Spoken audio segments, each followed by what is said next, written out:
মেয়েদের অভিনয় যে কতটা ভয়ঙ্কর, মেয়েরা যে বেঈমান, মেয়েরা যে বিশ্বাসঘাতক, আজকের গল্পটা না শুনলে তোমরা বুঝতেই পারবা না।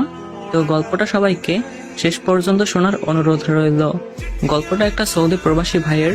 ভাইয়াটা চোখে পানি নিয়ে বুকে পাথর চাপা দিয়ে এভাবেই বলতেছিল, ভাইয়া আমি 2023 সালের জানুয়ারি মাসে সৌদি আসি। সবকিছু ভালোই চলতেছিল, নতুন দেশ, নতুন মানুষ, নতুন জীবন, সবকিছু যেন স্বপ্নের মতোই লাগতেছিল। এক কথায় আমি যেন একটা খুশির জগতে হারিয়ে গেলাম। ভাইয়া আমি কখনো রিলেশন করি নাই, ইভেন কোনো মেয়ের সাথে কথা বলতেও আমার কেমন যেন লাগতো, কেমন যেন লজ্জা কাজ করতো। এজন্য কোনো মেয়ের সাথে কথা বলার চেষ্টাও করতাম না। কিন্তু এখানে আসার কিছু মাস পরেই একটা অচেনা নাম্বার থেকে একটা মেয়ে আমাকে নক করে। প্রথমে আমি তেমন পাত্তা দেই নাই, কারণ ওই যে বললাম আমি কোনো মেয়ের সাথে কথা বলতে কমফোর্ট ফিল করি না। কিন্তু মেয়েটা আমাকে একের পর এক মেসেজ করে যেত। একটা পর্যায়ে আমি কৌতূহল নিয়ে তার সাথে কথা বলতে শুরু করি, তার পরিচয় জানতে চাই। দেন সে আমাকে বলে সে নাকি আমার একটা আত্মীয়র বান্ধবী। আমি বিদেশ চলে আসার পরে আমার সিমটা আমার আম্মু ইউজ করতো, কিন্তু সেই নাম্বার দিয়ে আমি ইমো ইউজ করতাম। আমি জানতে চাইলাম যে নাম্বার কিভাবে পেলেন। সে আমাকে বলল যে আমার আম্মুর কাছ থেকে নাকি আমার আত্মীয় নাম্বার নিয়েছে এবং সেখান থেকে সে নিয়ে আমাকে নক করেছে। আমি কারণ জানতে চাইলাম। দেন সে আমাকে বলল, আপনি নাকি অনেক ভালো, আমার বান্ধবী সবসময় আপনার প্রশংসা করে, এই জন্য ভাবলাম যে আপনার সাথে কথা বলি, একটু খোঁজ খবর নেই। ব্যাপারটাকে আমিও স্বাভাবিক ভাবে নিলাম। তো কয়েকদিন অল্প অল্প কথা বলার পরে সে আমাকে তার পার্সোনাল জিনিসগুলো বলতে শুরু করলো। তার আগে নাকি একটা রিলেশন ছিল, সে নাকি একটা ছেলেকে প্রচুর ভালোবাসতো, কিন্তু অজানা কোনো কারণে তাদের নাকি ব্রেকআপ হয়ে যায়। তার কথা বলার মতো কেউ নাই, সবসময় একা একা থাকে, দম বন্ধ হয়ে আসে। এজন্য নাকি আমাকে নক করেছে, আমার সাথে কথা বলে একটু হালকা হওয়ার জন্য আমাকে নাকি নক করেছে। ব্যাপারটা আমিও সহজ ভাবে নিলাম। ভাইয়া আমি সহজ সরল ছিলাম, গভীরভাবে তেমন কিছু ভাবতাম না। বিষয়টাকে আমি স্বাভাবিক ভাবে নিলাম। মনে মনে ভাবলাম যে সমস্যা কি, একটা মানুষ যদি আমার সাথে কথা বলে তার স্বাভাবিক জীবন ফিরে পেতে পারে, তাহলে বলুক, আমার প্রবলেম কি। এটা ভেবে আমিও তার সাথে কথা বলা শুরু করি, তাকে আমি সময় দেওয়া শুরু করি, কাজের ফাঁকে তার খোঁজ খবর নিতে শুরু করি। এভাবে অনেক দিন কেটে গেল। সে আমাকে সবকিছু শেয়ার করত। দেখতে দেখতে আমরা একে অপরের ভালো বন্ধু হয়ে যাই। একজনের মন খারাপ হলে অন্যজনে ভাঙাই। এভাবে অনেকদিন কথা বলতে বলতে দুজনের মধ্যে একটা মায়া তৈরি হয়ে গেল। কেউ কারোর সাথে কথা না বললে ভালোই লাগতো না।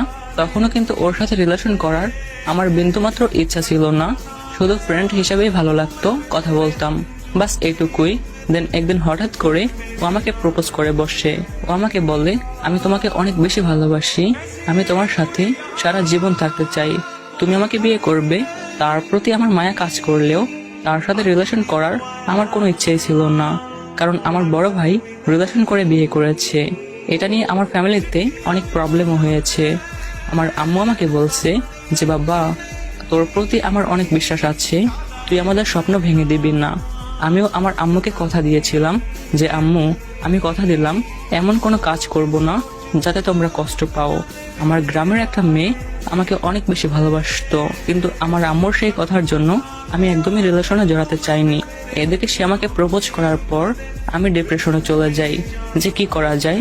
তার প্রতি আমার মায়া কাজ করে, আর সেও তো আমাকে ভালোবেসে ফেলেছে, কিন্তু আমি যে আমার আম্মুকে কথা দিয়েছি তাদেরকে কষ্ট দিব না, এখন আমি কি করব? ভাইয়া এমনটা ভাবতে ভাবতে আমি অনেক বেশি ডিপ্রেশনে চলে যাই। তারপরে অনেক চিন্তা ভাবনা করে সিদ্ধান্ত নিলাম যে না, আমি আমার ফ্যামিলির সবাইকেও ভালো রাখবো, আমি আমার ভালোবাসার মানুষকেও নিজের করে নিব। ভাইয়া তাকে ভালোবাসার মানুষ বলছি এজন্য যে তার সাথে কথা বলতে বলতে আমি তার মায়ায় পড়ে যাই, তার প্রতি আমার মায়া কাজ করতে থাকে। আর কারোর প্রতি মায়া তৈরি হওয়া মানেই ভালোবাসা সৃষ্টি হওয়া। যাই হোক, পরে অনেক ভেবে চিন্তে আমি তাকে বললাম, দেখো আমি তোমাকে একটা শর্তে বিয়ে করতে পারি, আমার সব কথা শুনতে হবে, আমি যা বলবো তাই করতে হবে, যেমনটা বলবো তেমনটাই করতে হবে, কোনো ছেলের সাথে কথা বলা যাবে না, প্রয়োজন ছাড়া বাসার বাইরে বের হওয়া যাবে না, সবসময় পর্দা করতে হবে, নামাজ পড়তে হবে। এমন কথা শুনে সে যেন আনন্দে আত্মহারা। সে আমাকে বলে, তুমি যা বলবা আমি তাই করব, তোমার সব কথা শুনবো, তুমি শুধু আমাকে বিয়ে করো। দেন আমাদের রিলেশন শুরু হয়। সত্যি বলতে ও আমার কথা অনুযায়ী সবকিছু করতো, বোরকা পরতো, পর্দা করতো, প্রয়োজন ছাড়া বাসার বাইরে যেত না, এক কথায় আমার মনের মতো চলতো। ওর এমন আচরণ দেখে আমি ওর প্রতি পুরোপুরি আসক্ত হয়ে যাই। ভাইয়া, ও আমাকে এত বেশি ভালোবাসতো যে আমি সামান্য বকা দিলেও ও কান্না করে ফেলতো। আর আমি তখন এতটাই বোকা ছিলাম যে ও কান্না করলে মনে হতো ও আমাকে সত্যিই ভালোবাসে। এজন্য ইচ্ছে করে ওকে বেশি বেশি কান্না করাতাম, ওকে রাগাতাম, ওকে এমনটা বলতাম যে একটা মেয়ে আমাকে মেসেজ দিয়েছে, ওর সাথে কথা বলেছি, এমন আরো মিথ্যা কথা বানিয়ে বলতাম। আর এটা শুনে ও কান্না করতো। আমাদের ভালোবাসা এতটাই গভীর হয়ে গিয়েছিল, ও আমাকে একটু সময়ের জন্য না পেলে পাগল হয়ে যেত। কাজ থেকে ফিরতে একটু দেরি হলেও কান্না করে ফেলতো।